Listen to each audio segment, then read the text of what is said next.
melakukan evaluasi. Basisnya evaluasi ini adalah laporan-laporan yang masuk kepada kami, ya, dan juga monitoring aktif yang kami lakukan. Terakhir, kami juga mendapatkan berbagai informasi khusus dari beberapa sumber kami di berbagai daerah, ya. Teman-teman, secara garis besar kami perlu sampaikan bahwa Polri benar-benar maksimal menjalankan tugas pokok dan fungsinya, ya, terkait pengamanan pilkada, ya. Peran maksimal Polri tersebut mulai dari persiapan, ya, persiapan artinya membantu distribusi logistik, ya, penyiapan TPS, ya, kemudian juga pelaksanaan pencoblosan, ya, menjaga ketertiban terkait pencoblosan, sampai dengan selesainya penghitungan cepat di masing-masing daerah, ya, atau yang namanya disebut real count. Sebenarnya bukan real count itu, ya, tetapi penghitungan dengan aplikasi.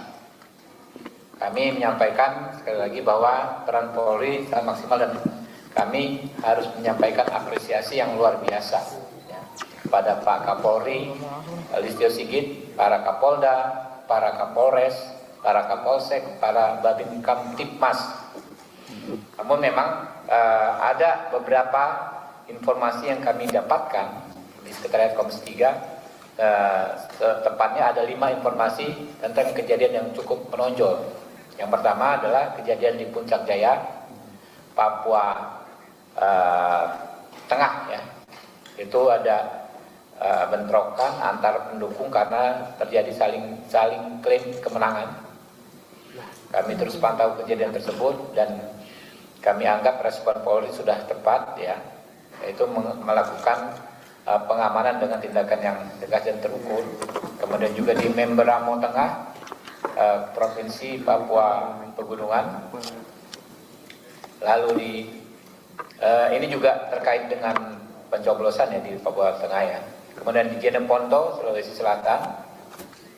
Di Aceh, ini yang tadi pagi kami mendapatkan masukan soal adanya saling klaim kemenangan antara 2 kontestan, di mana proses rekapitulasi berjenjangnya saat ini sedang berjalan dan masyarakat sangat meminta kami bersuara agar, ya, pihak keamanan terutama Polri di sana menjamin, ya, tidak terjadinya kecurangan, ya, dalam proses rekapitulasi yang berjenjang tersebut.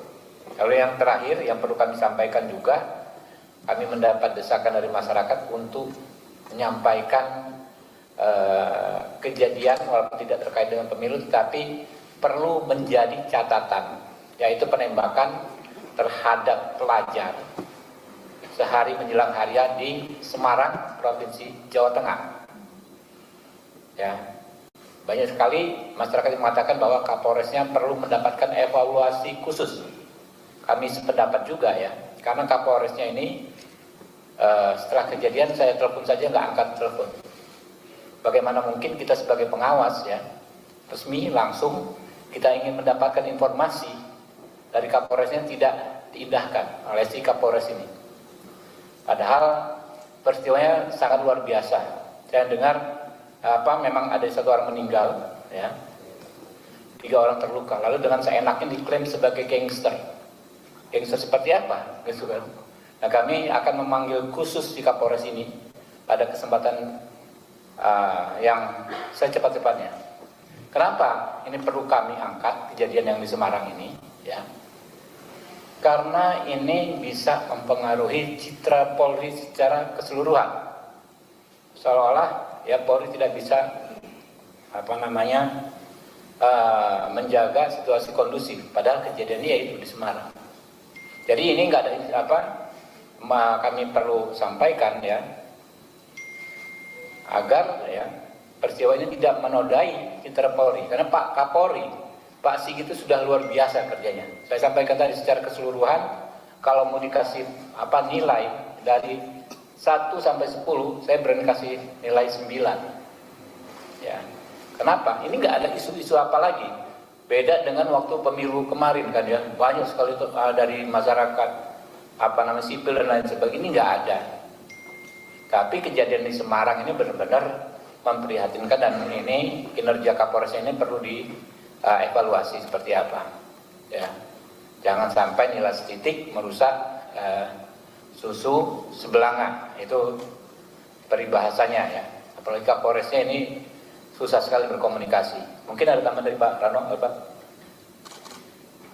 Ya, mungkin itu teman-teman. Jadi kami terus ini ada masa kerja kita 5 hari ke depan. Ya, kami terus membuka diri kepada masyarakat untuk memberikan masukan kepada kami, ya, terkait pemilu ini. Ya. Karena kan rekapitulasi masih terus berjalan berjenjang, tapi dengan teknologi yang ada saat ini, ya, kami berharap segala bentuk kecurangan itu akan bisa diminimalisir. Ya, teman-teman kan berpartisipasi, semua orang sekarang punya handphone, ya, tiap kejadian bisa direkam dan dilaporkan segera. Mungkin itu teman-teman. Ya, ada tambahan, ada pertanyaan dari teman-teman? Yes.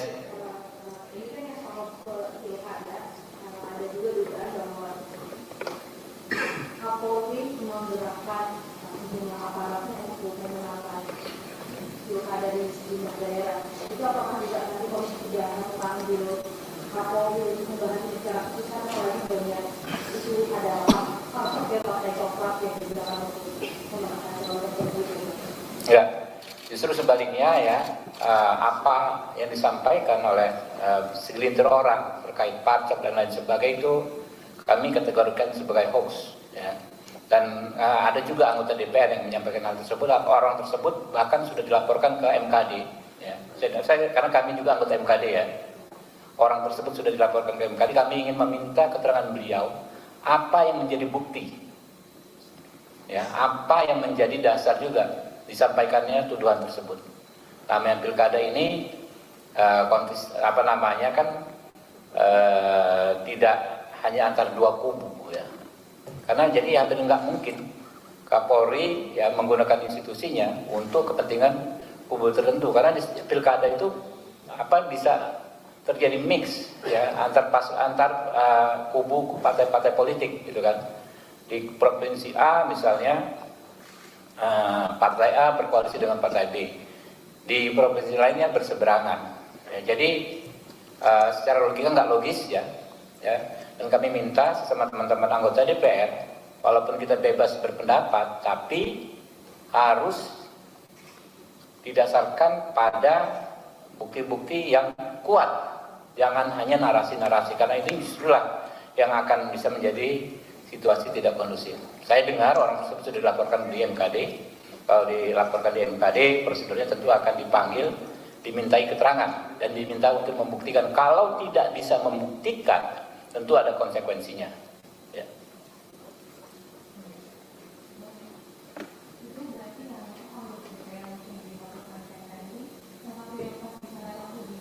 Saya nggak tahu. Pokoknya saya mendengar saya kan anggota MKD ya. Saya mendapat informasi ada anggota DPR yang dianggap menyampaikan informasi yang tidak tepat atau fitnah atau hoax, informasi tanpa bukti bersifat tuduhan. Ya kan anggota DPR itu kalau secara hukum memang imun, tapi di MKD kami punya mekanisme supaya setiap pernyataan itu tidaklah bernuansa fitnah. Justru disitulah menerobos yang namanya imunitas anggota DPR tersebut. Memang tidak bisa dipersoalkan secara hukum, tapi tentu bisa dipermasalahkan di MKD. Iya. Iya, persis. Ya. Ya. Hari Selasa.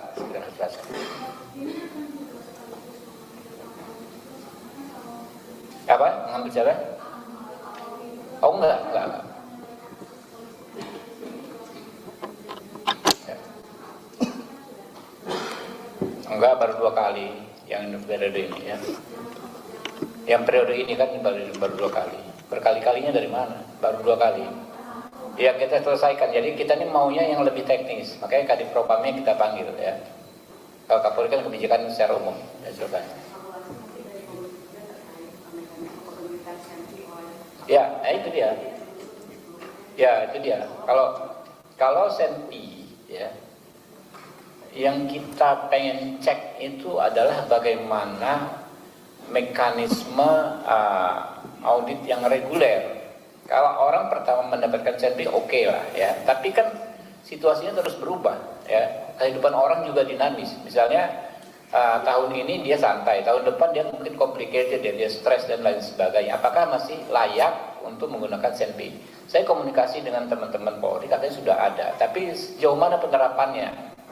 Ya, kalau misalnya kayak yang di Semarang, ya ini kan kembali ke fenomena oknum. Oknum itu kan di Polri ada, di DPR banyak, ya kan ya, di legislatif ada, di eksekutif ada. Nah, kalau yang di Semarang dikatakan itu gangster, jangan sampai sudahlah melakukan kelalaian atau bahkan kejahatan dan melakukan penembakan, malah membuat stigma-stigma terhadap masyarakat.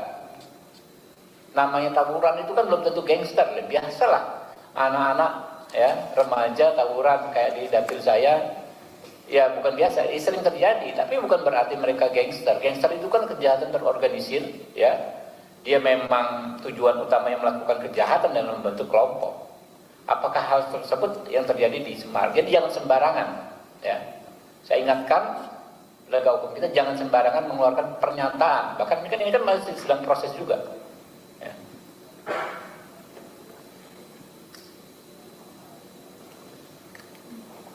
Oke ya, teman-teman ya, dulu ya. Ya, ya, ya.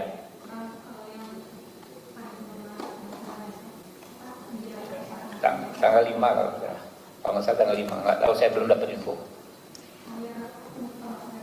Iya, betul.